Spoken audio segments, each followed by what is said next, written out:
So as you guys can see, this story is 2 days old, and I decided to skip it when I saw it 3 days ago on Twitter because I thought it was some kind of a fortune prank or something, because the name of the heroes are too on the nose and seem pretty obvious, but no, it's apparently true. Before we begin this story, guys, make sure to drop a like on this video and engage with it, maybe share it around. The last video wasn't demonetized, and it actually did pretty well because it was monetized for the entire duration of the story being relevant, so it did pretty well and actually got more views than the other ones.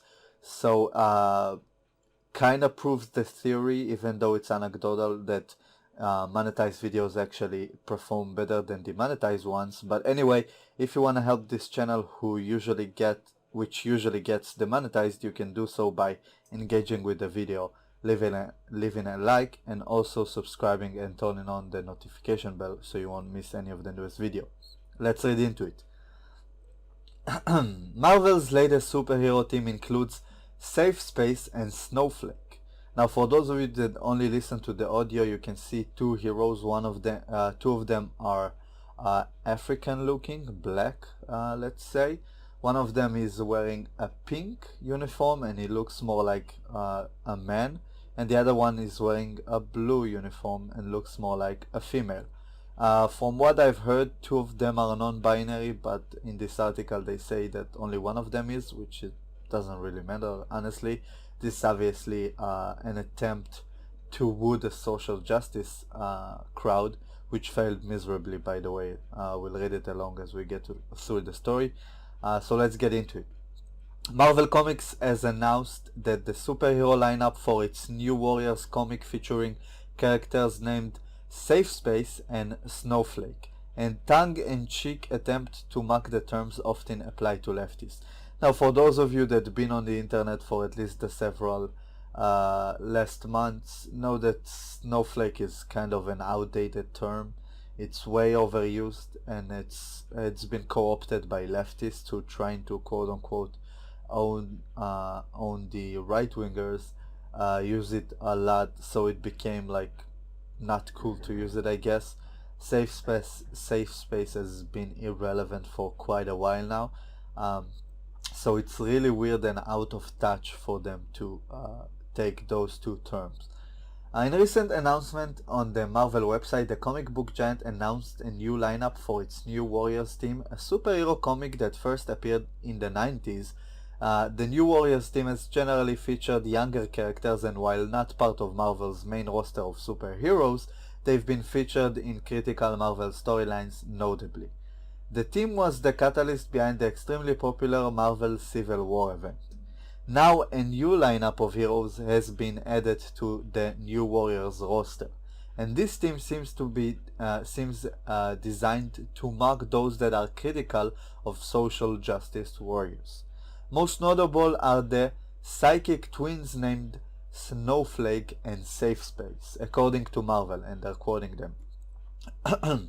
Safespace is a big, burly, sort of stereotypical jock. He can create force fields, but he can only trigger them if he's protecting somebody else. Snowflake is non-binary and goes by they/them.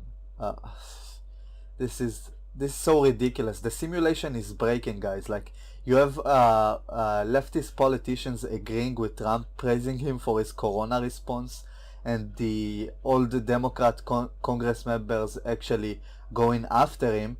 And now you have these two numbnuts becoming part of the Marvel roster, which is ridiculous. So let's read on. And has the power to generate individual crystallized snowflake-shaped shurikens. The connotations of the word snowflake in our culture right now are something fragile, and this is a character who is turning it into something sharp.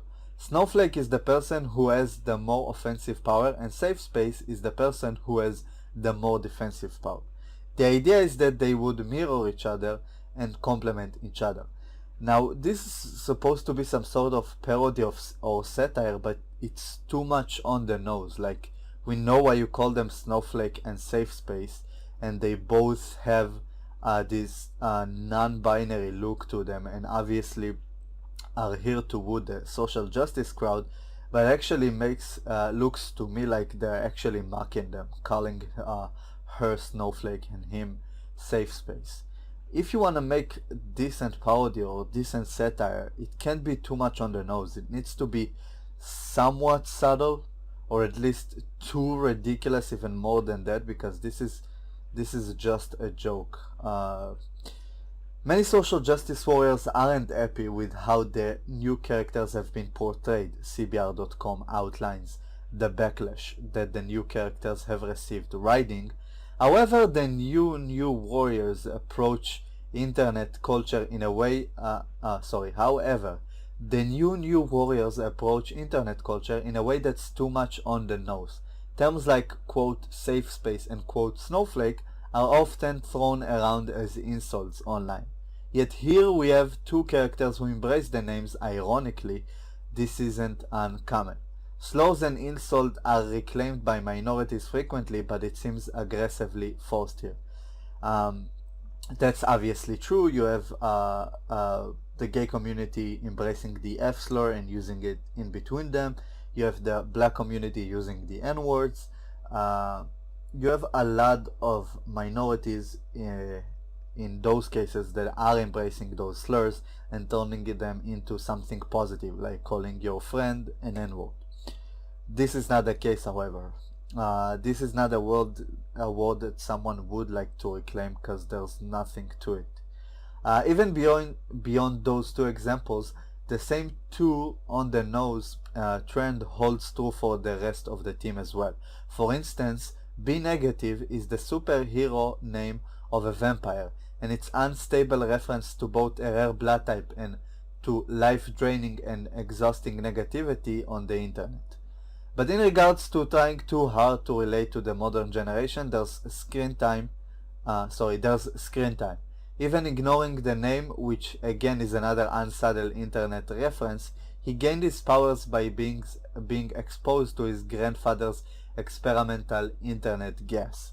An objectively silly concept that seems at odds with the serious work of reclaiming words. Comic book writer Kate Leth, who identifies as non-binary, even called out the comic for its lack of tact in dealing with the new characters. We're quoting her tweets now. I personally love to see two white cis men at Marvel create a black non-binary character named Snowflake in the year of our Lord 2020. I know there's more in the world to be made, but this stinks. It feels like a parody made by red pill teens.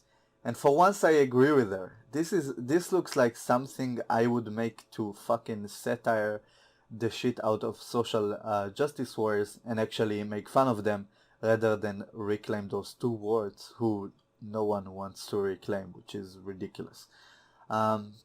CBR writes, quote, while Marvel has gender-fluid characters like Loki for years, that's debatable, Snowflake is the first Marvel hero who's been explicitly billed as being non-binary.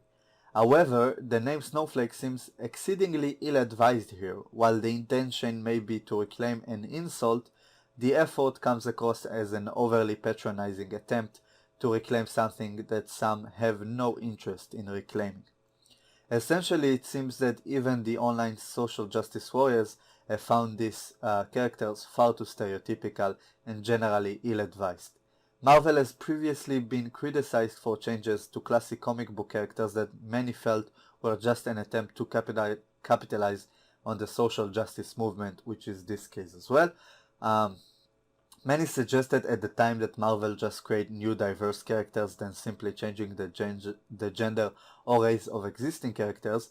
It seems, however, that creating characters focusing solely on their gender identity and race makes for an overall far less appealing character than focusing on an actual storytelling and substance, and I completely agree. Now we've long lambasted Marvel and other people in the entertainment industry to not reboot or take existing series and change them, race bend them or gender bend them in order to fit a social justice narrative, but rather write their own characters with their own story.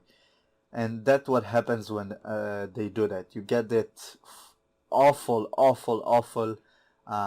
how do you do fellow kids vibe from this comic book. I don't think not a right winger nor a left winger would like to write it.